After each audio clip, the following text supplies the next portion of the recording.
Saltwater intrusion has long been a problem for grain farmers who have their operations near the Gulf of Mexico. As This Week in Louisiana Agriculture's A.J. Sabine tells us, dry weather combined with saltwater intrusion has forced many farmers to stop using surface water for irrigation, in some cases as far as 30 miles inland.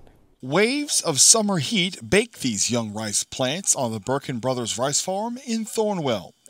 Brothers Clarence and Stephen have double trouble: one of the worst soil-cracking droughts on record and saltwater intrusion.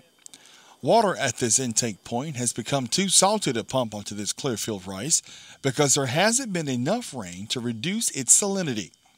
Because of this irrigation catch-22, the Burkins will likely get hit with significant yield reductions on parts of their 2,100-acre rice farm. All of the water that we pump on that farm comes from the Lacassine Bayou, and so that Lacassine Bayou has become salty in the last few weeks, getting to right now it's 170 grains per gallon.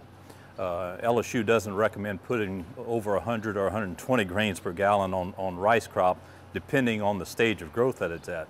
Unfortunately, in our crop rotation, we had a lot of young rice down in that area, so we had to stop pumping on a lot of that rice because they're predicting 25 to 50% yield reduction. Burkins says the salinity of the Lacassine Bayou has become so great that the last time he was able to irrigate this rice field was over a month ago. At the shop, Stephen wrenches on his combine. He says a good rain could wash away some of the salt built up in the soil and relieve some of the drought stress of these rice plants withering under the summer sun. The whole basin down here is salty now. I mean, it's just going up the Mermentau rivers, going up the Lacassine bayous for long ways. From what I understand, the last time something like this happened was the 30s and 40s. The Burkin Brothers farm is only 30 miles from the Gulf. Clarence says the U.S. Army Corps of Engineers have already implemented plans to stop the inland flow of salt water. A lot of rain, that's all. That's what it's going to take. Fortunately, the Corps of Engineers has fixed the break in the levee system near Lake Charles or south of Lake Charles that had been putting in salt water all winter long, and so now that was fixed in April.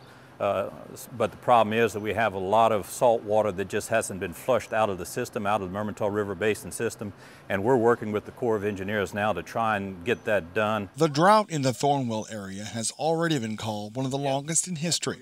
For now, all the Burkins can do is look to the heavens and wait. In Thornwell, I'm A.J. Sabine for This Week in Louisiana Agriculture.